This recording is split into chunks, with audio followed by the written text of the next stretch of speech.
지난 주일 금요일과 토요일 1박 2일 동안에 중고등부 수련회가 있었습니다. 많은 분들이 기도해 주시고 후원해 주셔서 은혜롭게 수련회가 마쳤고,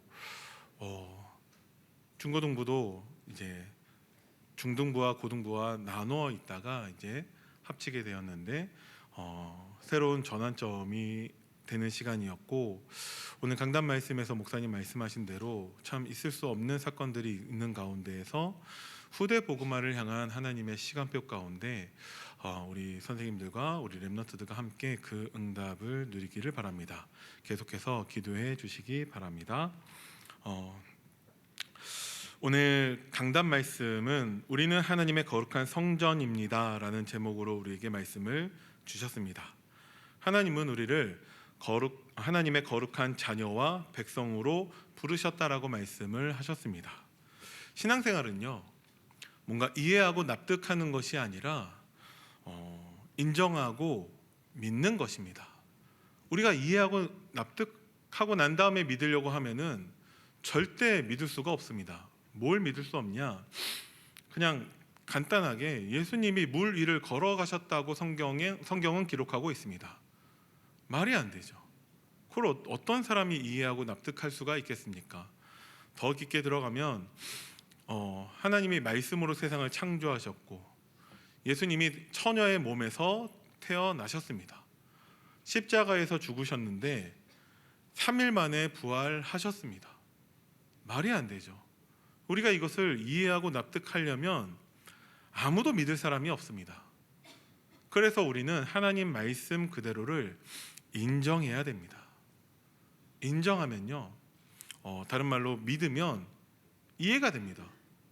어떻게 사람인 예수님이 물 위를 걸으셨습니까? 그러니까 하나님이죠. 어떻게 말씀으로 세상을 창조합니까? 그러니까 하나님이시죠. 그죠? 어떻게 처녀의 몸에서 태어나고 죽은 사람이 3일 만에 부활할 수 있습니까? 그러니까 하나님이죠. 인정하고 믿으면요, 모든 것이 다 이해되고 납득될 수 있습니다. 그래서 우리는 인정해야 됩니다. 무엇을 인정하냐? 하나님이 우리를 거룩한 자녀와 백성으로 부르셨다는 것을 인정해야 됩니다. 그러면 하나님은 우리에게 어떤 분이십니까? 하나님은 자녀된 우리의 아버지 되십니다. 너무 감사하죠. 전능하신 하나님께서 세상을 창조하시고 지금도 능력으로 역사하신 하나님께서 우리의 아버지가 되십니다. 너무 감사하죠. 하나님이 우리를 거룩한 백성으로 부르셨습니다. 그러면 하나님은 우리의 뭐가 되십니까? 하나님은 우리의 왕이 되십니다. 왕의 역할은 그 백성을 보호하는 데에 있습니다. 왜 다윗이 골리앗과의 싸움에서 모든 이스라엘 장수들, 모든 병사들이 다 두려워서 떨면서 나가지 못하고 있는데 어린 다윗이 왜 골리앗과 싸우러 나갔습니까? 다윗은 이스라엘의 왕이 될 것을 이미 하나님의 언약을 통해서 알고 있었습니다. 그래서 나중에 나이 먹고 어른이 돼서 왕이 되고 난 다음에가 아니라 이미 소년 다윗은 이스라엘의 왕인 것입니다. 그래서 왕으로서 이스라엘 백성들을 보호하기 위해서 골리앗과 싸우러 나간 것입니다. 하나님이 우리를 보호하시고요, 하나님이 우리를 책임지십니다. 우리는 그것을 인정할 수 있어야 됩니다. 그래서 택하신 자들은 교만함을 버리고, 당연히 교만함을 버려야죠. 내가 주인이 아니니까. 교만함을 버리고 마음에 항상 하나님을 주인, 왕, 목자로 인정하라고 말씀하셨습니다. 인정하면 하나님이 아버지 되시고 하나님이 우리의 왕 되시고 주인 되시고 목자 되신 그 모든 축복을 우리가 다 누릴 수 있습니다. 그러기 위해서 우리는 어떻게 살아야 되냐? 하나님의 거룩한 자녀는 하나님을 경외하며 하나님의 말씀에 순종하는 삶을 살아야 된다고 말씀을 하셨습니다. 하나님을 경외하는 것은 무엇이냐? 하나님의 말씀에 순종하여 말씀을 따르며 하나님만을 신뢰하며 바라보는 삶을 사는 것을 의미한다라고 말씀을 하셨어요. 하나님 말씀을 순종하며 하나님을 바라보면 어떻게 되냐? 하나님의 율법과 말씀을 지키는 것이 우리에게 행복이 임하는 길이라고 말씀을 하셨습니다. 신명기 10장 12절 13절 말씀에 이스라엘아 내 하나님 여호와께서 내게 요구하는 것이 무엇이냐 곧 내 하나님 여호와를 경외하여 그의 모든 도를 행하고 그를 사랑하며 마음을 다하고 뜻을 다하여 내 하나님 여호와를 섬기고 내가 오늘 내 행복을 위하여 내게 명하는 여호와의 명령과 규례를 지킬 것이 아니냐. 우리가 진짜 하나님 말씀에 순종하는 삶을 살면 그때 우리에게 참된 행복이 임한다고 말씀을 하셨습니다. 오후 예배 말씀을 준비하면서요, 우리가 신명기를 읽었으니까 신명기 말씀 가운데에서 어쩌면 제가 가장 좋아하는 말씀이 신명기 33장 29절 말씀을 가지고서 말씀을 준비하는데 서론 부분은 준비하지 않았습니다. 왜냐하면 강단 말씀 가운데 반드시 이 내용으로 말씀을 주실 거라고 믿었기 때문에 서론 빼놓고 본론과 결론을 준비하면서 제목을 지금 행복하십니까? 라고 지었습니다. 그런데 말씀 가운데 우리가 진짜 하나님의 말씀을 지키면 우리에게 행복이 임하는 길이라고 말씀을 해주셨어요. 그러면 제목 그대로 질문만 하면 됩니다. 지금 행복하십니까? 잘 안 들리시나요? 지금 행복하십니까? 네, 네, 감사합니다. 중고등부 수련회 가운데에서도 조용해요. 태영아부 예배 드릴 때에도 조용해요. 조용한 게 우리 교회 문화인지 모르겠는데 하나님 말씀 가운데 여러분들이 아멘 하셨으면 좋겠습니다. 네. 아멘. 동의합니다. 저도 그렇게 생각합니다. 그렇게 되기를 믿습니다. 네, 동의하시는 여러분들 되시길 바랍니다. 참된 행복에 대해서 말씀을 드리겠습니다. 세상의 기준에서는요, 참된 행복의 기준은 소유와 성취입니다. 그래서 지금도 더 많이 가지려고, 더 대단한 것을 이루려고 사람들이 열심히 노력하며 살고 있습니다. 그런데 우리가 얼마나 가져야지 만족합니까? 뭘 이루어야지 우리가 만족할 수 있을까요? 세상에서 제일 부자 된 사람은 지금도 더 많이 가지려고 노력하고 있습니다. 그런데 우리에게서의 소유와 성취는 우리의 행복을 보장해 주지 않는다라는 것은 성경이 말씀하고 계십니다. 우리가 돈이 많으면 1억짜리 침대를 살 수 있겠지만 1억짜리 침대가 우리에게 꿀잠을 보장해 주지는 않습니다. 차라리 다윗의 모습을 보면요, 자기 장인어른인 왕이 자기를 시기해서 군대를 보내서 다윗을 죽이려고 하고 있어요. 다윗이 도망가다가 잘 데가 없어서 노숙하고 비참한 지경에 이르렀는데 그때 다윗이 어떻습니까? 시편 23편 3절 말씀을 보니까 내가 사망의 음침한 골짜기로 다닐지라도 해를 두려워하지 않을 것은 주께서 나와 함께 하심이라. 다윗은 노숙하면서 그냥 길바닥에서 자고 있는데 다윗은 꿀잠을 자고 있습니다. 아무것도 없고 가장 비참한 상태가 되었음에도 불구하고 아무것도 없는데 참 행복이 다윗에게 있다는 것이죠. 그것 가지고 여러분들이 한번 질문해 보시기 바랍니다. 나는 진짜 행복한가? 세상은 어떤 것이냐? 세상에 대해서 저는 이렇게 정의 내립니다. 세상은 모든 것이 다 있는데 딱 한 가지가 없어서 멸망하고 있는 것이 세상입니다. 그 세상에 어떤 것이 뭐가 없냐? 하나님을 아는 그 지식의 근본인 예수 그리스도의 복음이 없습니다. 하나님을 알 수 없고 하나님의 말씀이 없기 때문에 세상은 모든 것을 가지고 있지만 지금도 멸망하고 있다는 것이죠.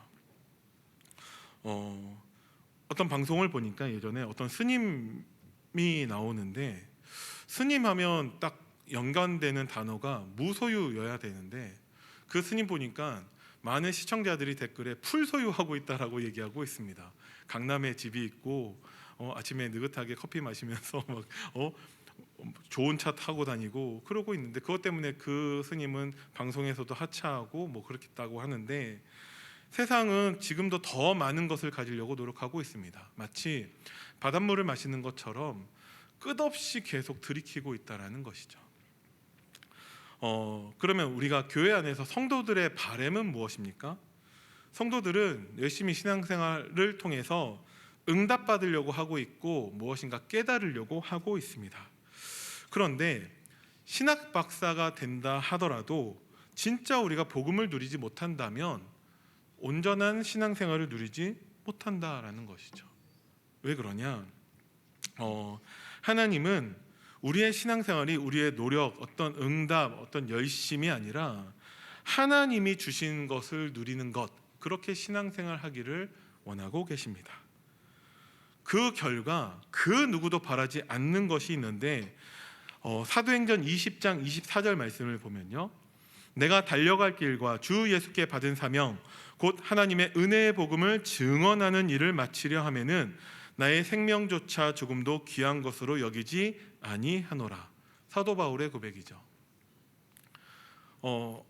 어떤 대다수의 많은 교회의 성도님들이 이거 바라지 않습니다. 진짜 복음을 증거하기 위해서 나의 생명조차 조금도 귀한 것으로 여기지 않는 어떤 생명건 결단과 헌신하지 않으려고 합니다.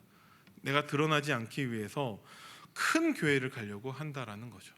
거기 있으면 드러나지 않고 헌신하지 않고 조용히 신앙생활을 할 수 있으니까. 예수님은 마태복음 16장 24절 말씀에 이렇게 말씀하고 계십니다. 이에 예수께서 제자들에게 이르시되 누구든지 나를 따라오려거든 자기를 부인하고 자기 십자가를 지고 나를 따를 것이니라. 그래서 가짜들은 절대 예수님을 따라가지 못합니다. 가짜들은 절대 제자의 삶을 살지 못합니다. 심지어 누가복음 18장 29절 30절 말씀에는 이렇게 말씀하고 계십니다.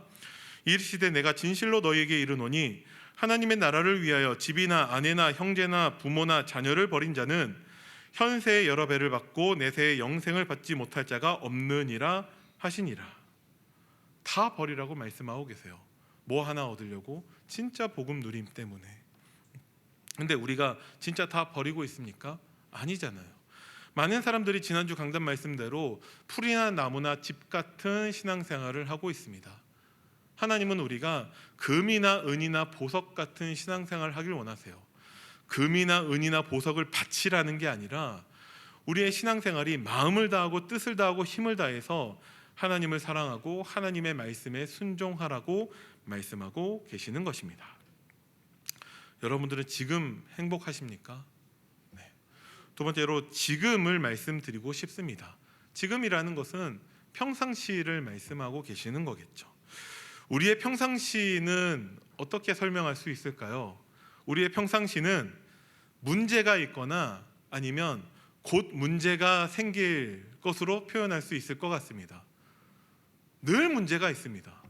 예수는 그리스도 모든 문제 해결자라고 하는데 늘 문제가 있습니다.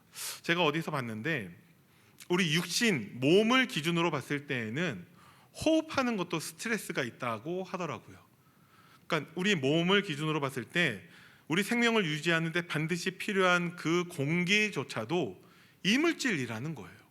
그래서 스트레스가 있다고 합니다. 그런데 숨 쉬지 않으면 우리가 살 수가 없고 우리 몸이 거의 느끼지 못할 만큼의 미세한 스트레스이기 때문에 우리가 인지하지 못하고 있을 뿐이지, 몸을 기준으로 했을 때에는 우리가 숨 쉬는 것마저도 스트레스가 있다고 합니다. 그러면 언제 스트레스가 사라지냐? 언제 문제가 사라지냐? 우리의 숨이 닿으면, 우리가 죽으면 문제가 끝난다라는 것이죠. 그래서 문제에 대해서 우리가 고민할 필요가 없습니다. 문제는 그냥 있는 것입니다. 근데 구원받은 하나님 자녀들에게는 문제를 통해서 하나님의 뜻과 하나님의 계획을 발견하게 하시죠. 그것을 통해서 우리를 자라게 하시고요, 그것을 통해서 하나님은 우리를 날마다 거룩하게 하십니다. 그래서 문제는 너무 감사한 것이죠. 자, 평상시를 통해 하나님은 우리가 정말 복음을 누리길 원하시는데, 먼저 확정적 성화라고 오늘 강단 말씀에서도 말씀해 주셨습니다. 예수 그리스도의 보혈로 우리가 구원받았는데 죄의 오염과 부패의 많은 부분이 씻겨졌으나 아주 조금 남겨두셨다라고 하셨어요. 남아있는 게 아니라 남겨두신 거예요. 왜? 우리가 하나님 바라보기 위해서. 사도 바울에게도 몸에 가시가 있었습니다. 그거 해결해 달라고 깊게 3번이나 하나님께 간청하고 기도했는데 하나님 들어주지 않으셨거든요. 그런데 사도 바울이 그것을 주신 하나님의 이유를 깨닫고 난 다음에는 그것 때문에 더 이상 기도하지 않고 하나님께 감사합니다. 왜 그러냐? 그 문제 가지고 하나님을 바라볼 수 있기 때문에 그렇습니다. 우리가 이미와 아직 사이에서 우리는 신앙생활하고 있습니다. 이미와 아직 사이라는 것은 존재하지 않죠. 여러분들께 질문한다면 식사하셨습니까? 그러면 이미 먹은 사람이 있거나 아직 안 먹은 사람이 있지, 식사하고 있는데 식사하셨습니까? 물어보진 않을 테니까. 그렇죠? 우리의 신앙생활도 마찬가지입니다. 이미 구원받았습니다. 그런데 아직 천국에 간 것은 아니에요. 그 사이에서 우리가 신앙생활하고 있습니다. 이미 사탄의 권세는 예수님이 완전히 패하셨습니다. 완전히 그 머리를 박살내셨죠. 근데 아직 사탄이 지옥에 갇힌 것은 아닙니다. 그래서 여전히 활동하고 있어요. 우리를 속이고 있고 교회를 부패시키고 파괴하고 멸하는 일을 만들고 있습니다. 그래서 하나님은 우리에게 점진적 성화를 지금 누리라고 하시는 것이죠. 어떻게 누리라고 하시냐? 말씀과 기도로 날마다 거룩한 삶을 살기를 하나님이 원하고 계세요. 우리가 거룩한 삶을 사는 것이 아니라 하나님이 말씀 따라가는 우리들을 거룩한 삶을 살게 하실 것입니다. 그러면은 문제가 사라지냐? 문제는 영원히 있는데 그 문제가 더 이상 우리에게 문제되지 않게 됩니다. 그 문제를 통해서 반드시 현장을 살리고 생명을 살리는 일에 우리가 쓰임 받게 됩니다. 대표적으로 요셉을 볼 수 있겠죠. 창세기 39장 2절에 요셉은 하나님이 함께 하시기 때문에 형통한 자가 되었는데 요셉의 신분은 여전히 노예입니다. 그런데 그 문제 때문에 요셉은 보디발을 만나게 되고 바로왕을 만나게 되고 생명 살리는 일에 쓰임 받게 되는 것입니다. 그죠? 그러니까 우리가 날마다 문제가 아니라 하나님 말씀을 통해서 거룩한 삶을 산다면 문제가 문제되지 않고 문제를 통해서 하나님은 생명 살리는 일에 우리를 사용하실 것입니다. 그래서 우리는 하나님 말씀에 순종해야 되고, 지금 우리는 하나님 말씀을 적용해야 되고, 지금 우리는 하나님 말씀을 누리고 증인되어야 합니다. 그래서 하나님은 매주 강단을 통해서 하나님의 말씀을 주십니다. 지난주 말씀에서도 강단 말씀 위에 뭐라고 되어져 있냐? 우리는 항상 그리스도의 인도하심을 강단의 말씀을 통해서 받고 순종해야 된다고 말씀을 하셨습니다. 우리 그리스도 사랑교회 모든 성도님들은 이 응답의 증인이 되실 줄 믿으시기 바랍니다. 그래서 원단 말씀에서 우리에게 주신 대로 그리스도 사랑교회는 어떤 교회가 될 것이냐? 강단 말씀으로 하나 되는 교회가 될 것입니다. 네, 여러분들이 그 일에 다 주역으로 쓰임 받기를 원합니다. 자, 세 번째, 그럼 어떻게 해야 되냐? 지금 행복하기 위해서 어떻게 해야 됩니까? 우리는 하나님 말씀에 집중해야 됩니다. 하나님 말씀에 대해서는 우리는 우선순위도 아닙니다. 우선순위는 여러 가지 가운데 비교해서 이것을 첫 번째로 선택한다라는 것인데, 하나님 말씀과 비교할 수 있는 것은 없습니다. 그래서 우리에게서의 하나님 말씀은 우선순위가 아니라 생명건 결단이 되어야 합니다. 오늘 강단 말씀 결론에서도 우리가 반드시 붙잡고 실천해야 되는 미션으로 무엇을 말씀하셨냐? 말씀을 읽고 듣고 순종하는 자를 하나님이 거룩하게 하신다고 하셨어요. 거룩한 삶을 내가 사는 것이 아니라 우리는 단지 하나님 말씀을 읽고 들을 뿐인데 하나님이 우리를 거룩한 삶을 살게 하시는 것이죠. 그래서 우리는 하나님 말씀을 읽고 듣고 그 내용대로 순종하기만 하면 됩니다. 문제는 뭐죠? 안 한다라는 거예요. 읽고 듣고 순종하면 되는구나, 거룩한 삶을 살 수 있구나 알겠는데도 안 읽어요. 왜? 늘 안 읽었으니까. 안 들어요. 왜? 한 번도 들은 적이 없으니까. 이제 시작하시기 바랍니다. 어떤 말씀을 읽어야죠? 성경을 읽으시고요, 강단 말씀 페이퍼를 읽어보시면 됩니다. 어떤 말씀을 듣냐? 강단 말씀 들으시면 됩니다. 성경 말씀을 들려주는, 요즘은 너무 좋은 시대라서 들려줘요. 그걸 들으시면 됩니다. 또 더 나아가서 여러분들이 서로 받은 말씀을 답으로 선포하는 그 포럼을 통해서 하나님 말씀을 들으시기를 바랍니다. 묵상과 명상의 차이점이 있습니다. 그러니까 제가 정리한 건데 명상은 무엇이냐? 많은 사람들이 고민하고 있습니다. 왜 고민하냐? 문제가 있으니까 고민을 합니다. 고민하는 가운데에서 답을 내립니다. 어떤 답을 내리냐? 아, 답이 없구나. 왜 답이 없냐? 복음이 없는데 답이 있을 리가 없죠. 어떤 사람이 그렇게 얘기합니다. 네가 100년 전에 살았냐? 100년 전에 산 사람 거의 없겠죠. 네가 100년 후에도 살 것 같냐? 100년 후에도 살 수 있는 사람 거의 없습니다. 아니 200년도 못 사는 네가 뭐 중요한 존재냐? 넌 영원한 존재가 아니야. 그래서 너는 중요하지 않아. 네가 아니야. 중요하지도 않은 너인데 네가 고민하고 있는 그 문제도 중요하지 않아. 이렇게 되면은 깨달음을 얻는 거죠. 아, 내가 중요하지 않는 것 같고 내가 괜히 고민하고 있었구나 하면서 답이 없다라는 답을 내립니다. 그게 명상이에요. 잠깐 답이 되지만 진짜 답이 아니기 때문에 계속해서 고민할 수밖에 없겠죠. 묵상은 무엇이냐? 답부터 내립니다. 예수는 그리스도 모든 문제 해결. 답부터 내리고 또 우리도 고민해야죠. 왜? 문제가 많이 있으니까. 그리고 나서 어떻게 합니까? 답으로 갑니다. 시작이 답이고요. 끝이 답이에요. 그럼 묵상 결과 뭐가 남죠? 답이 남습니다. 명상은 아무리 고민해봐도 답이 없어요. 답이 없다는 답을 내리죠. 묵상은 답만 남습니다. 그래서 우리는 하나님 말씀을 받기 전에 이미 인정하셔야 돼요. 하나님이 오늘 강단 말씀을 통해서 나에게 완전한 해답을 주셨다라는 것을 인정하셔야 됩니다. 그 말씀을 가지고 나에게 답으로 선포해 보시기 바랍니다. 말씀은 선포될 때 답이 되더라고요. 혹시 여러분들 가운데 한 분도 지금 이 시간에 은혜 못 받았다 할지라도 이 말씀을 선포하는 저는 너무 답이 됩니다. 왜? 말씀을 답으로 선포하기 때문에 그렇습니다. 아무리 훌륭한 사역자가 많다 하더라도 일주일에 한 번 만날까 말까예요. 어떻게 해야 됩니까? 문제, 어려운 고난 가운데 있는 내가 받은 말씀 가지고 나에게 선포해 줘야 됩니다. 내가 나에게 선포하지 않으면 어떻게 됩니까? 사역자가 찾아와서 고맙게도 말씀을 답으로 선포해 줘요. 우리가 그렇게 다락방했다라는 것이죠. 그죠? 사역자가 나를 찾아와서 말씀을 답으로 선포해 줍니다. 그럼 누구에게 답이 됩니까? 사역자에게 답이 되는 거예요. 왜? 사역자가 선포했으니까. 그럼 어떻게 해야 됩니까? 받은 말씀 가지고 내가 나에게 선포할 수 있어야 합니다. 하나님 말씀을 읽고 듣고 순종하며 하나님이 거룩하게 살게 하십니다.